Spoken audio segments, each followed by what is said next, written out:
Hey everybody, I have a video here for you today, and this comes from a subscriber kind of bugging me about Tiwanaku and Puma Punku, two sites I'm sure a lot of you have heard of, in the Altiplano of Bolivia.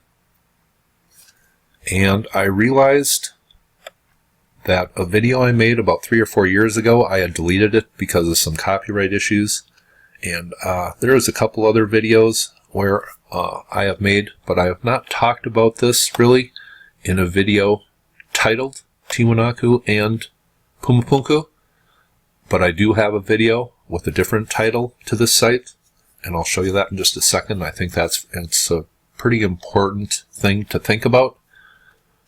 But this site here, people have said maybe 10% of it has been uncovered, and this is one of the more mysterious sites that maybe hints of an antiquity that goes back thousands of years farther than the standard model history says.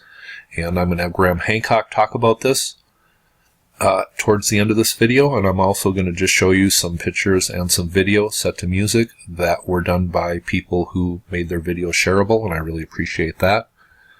But Tiwanaku is here, ancient pyramid and some other structures, and then there is Puma Punku located just to the south and west of it right here. And the blocks here at Puma Punku, which I'm going to show you,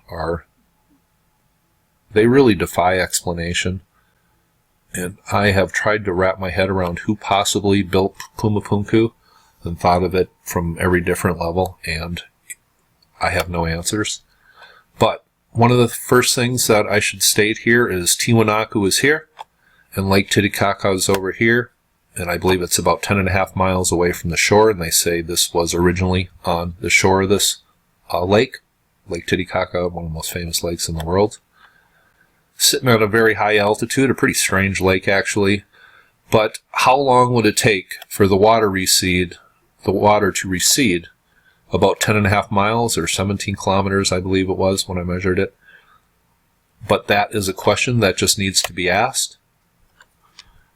And people such as Brian Forrester and other people that have talked about Puma Punku and Tiwanaku say that it seems at some point in the past a giant mudslide or something came by and destroyed things and buried things, and there are places in this area that just has animals and trees and a whole bunch of mass of living things just all bundled together and buried in certain areas altogether, which suggests there was a geological process that went on here that we probably can't wrap our heads around and have no idea what exactly happened and when.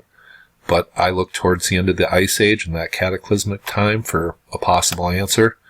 But I'm going to show you these two sites here and have Graham Hancock talk about it. But I think one thing that nobody has really stated about Tiwanaku, as far as I know, and if anybody has, please direct me towards a video or something that states this. But somebody asked me a couple years ago if I have ever looked into the Eldorado myth. And I hadn't, and I did. And the only thing I thought about is how can you prove or come up with any possible viable explanation for a myth such as Eldorado? And I just tried to look at it in the most simplest terms. After the Spanish learned about Eldorado, where was their next expedition to? And I uploaded this video here, Eldorado, Decoded and Located, the City of Gold.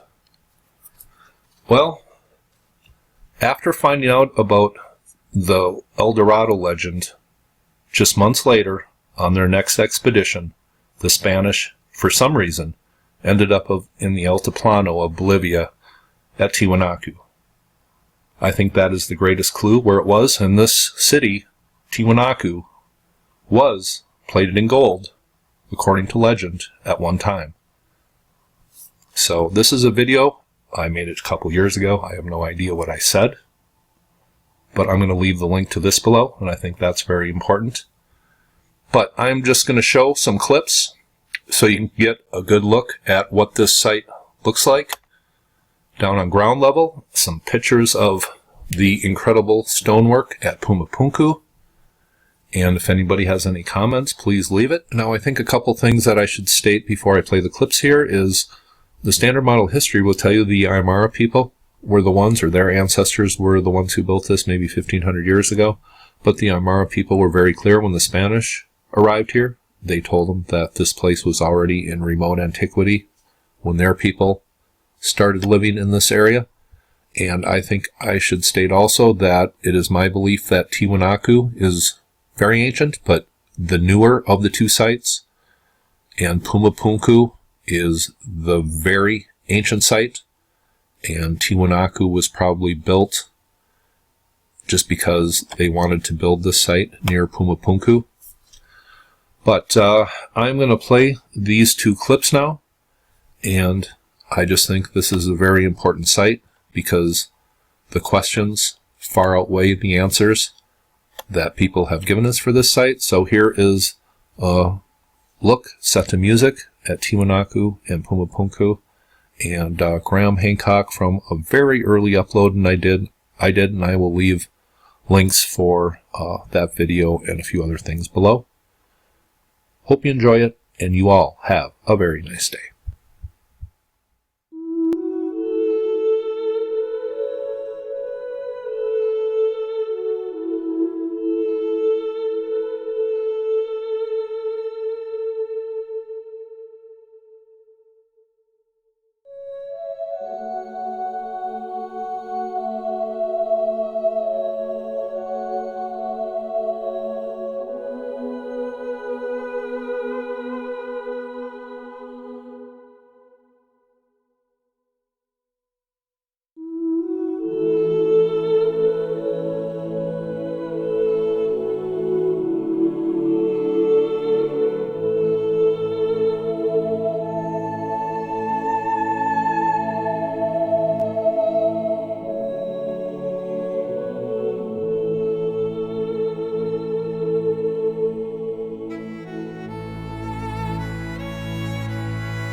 The conventional view that dates it to 500 AD is based on the classical study by Professor Max Ewell, who's always cited as the great authority on Tiwanaku. I was surprised to discover that his influential book on Tiwanaku had been written without him ever having found the need to actually visit the site himself. Another scholar also worked on the site, Professor Arthur Poznansky from La Paz University, and he not only visited Tiwanaku, he lived there. He lived there for the best part of 50 years, and he took very careful measurements of every aspect of the site. And he studied in particular the astronomical alignments of the site. We're looking at one of the Tiwanaku structures, the Kalasasea here, photographed in the afternoon with the sun setting towards the west. There's another astronomical phenomenon that can be used for dating monuments, and it's called the obliquity of the ecliptic. The Earth has a tilt. The axis of the Earth is tilted, and this tilt, although not many of us know it, changes very slowly like that. It nods in space in a slow cycle of about 41,000 years. And the effect of the changing obliquity is to cause the sunrise, the position of sunrise at either of the solstices, the longest and shortest days of the year, to change very slowly along the horizon. And if you can establish that certain structures were aligned to a solstitial rising of the sun by a people who normally were extremely accurate in what they did, and if that alignment is out, it's suggestive of an older date for the site. Poznański, to howls of derision from his fellow scholars, pointed out that the solstitial alignments of certain monuments in Tiwanaku were out. And when he calculated the time when those alignments would have been perfectly exact, he came to around 12,000 years ago. And he suggested daringly that Tiwanaku might be the oldest city in the world, that it might originally have been laid out and aligned to the solstitial risings of the sun 12,000 or more years ago. Of course, his view is not accepted. It's universally ridiculed by our scholars. And yet there are aspects of the Tiwanaku site which strongly support the notion that it's extremely ancient. One of them is this monument, known as the Gateway of the Sun. All these names that are given to structures at Tiwanaku are entirely arbitrary because we know nothing about the people who built Tiwanaku. When the Spanish first arrived in the Andes, they asked the Incas, "Did you build these monuments?" And the Incas laughed. They said, "No way, we didn't build these monuments. These monuments were built thousands of years ago by the gods." Well, such ideas are considered to be whimsy by our scholars, and yet they may not be whimsy. Let's have a look on the reverse of the Gateway of the Sun. And what I want to draw attention to here is this feature, this frieze that is carved on the reverse of the Gateway of the Sun, and this particular aspect of it here. I don't think I'm hallucinating. I think that I'm looking at two large ears, two eyes, a trunk, and two tusks. In other words, I think that I'm looking at the face of some sort of elephant. If I am looking at the face of some sort of elephant, then there's a real problem with the dating of this site, because there have not been any elephant-like creatures in the New World for a very long time. In fact, you have to go back to around 10,000 BC, around 12,000 years ago, to find a creature that fits that bill. And that creature, here's a biological reconstruction drawing of it, was called Cuvironeus.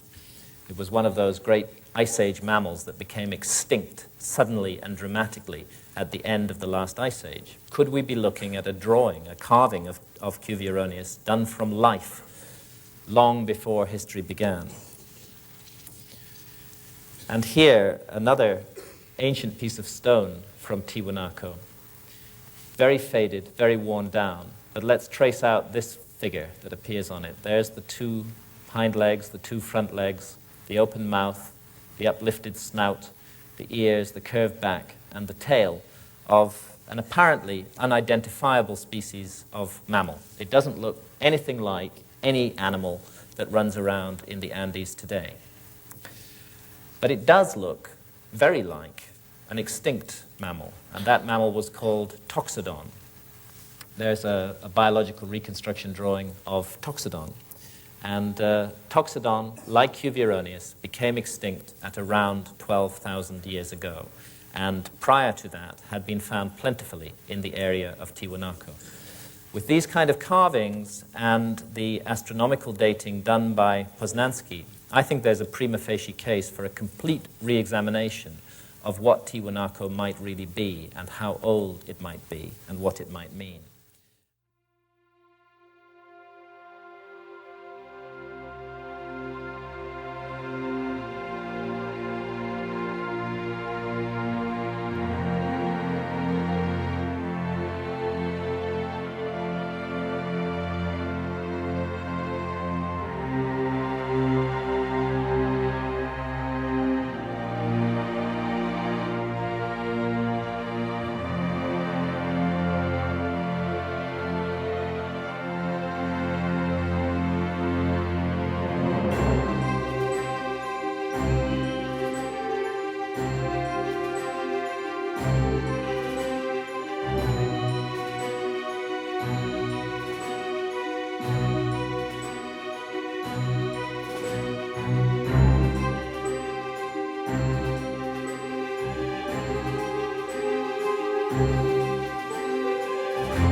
you.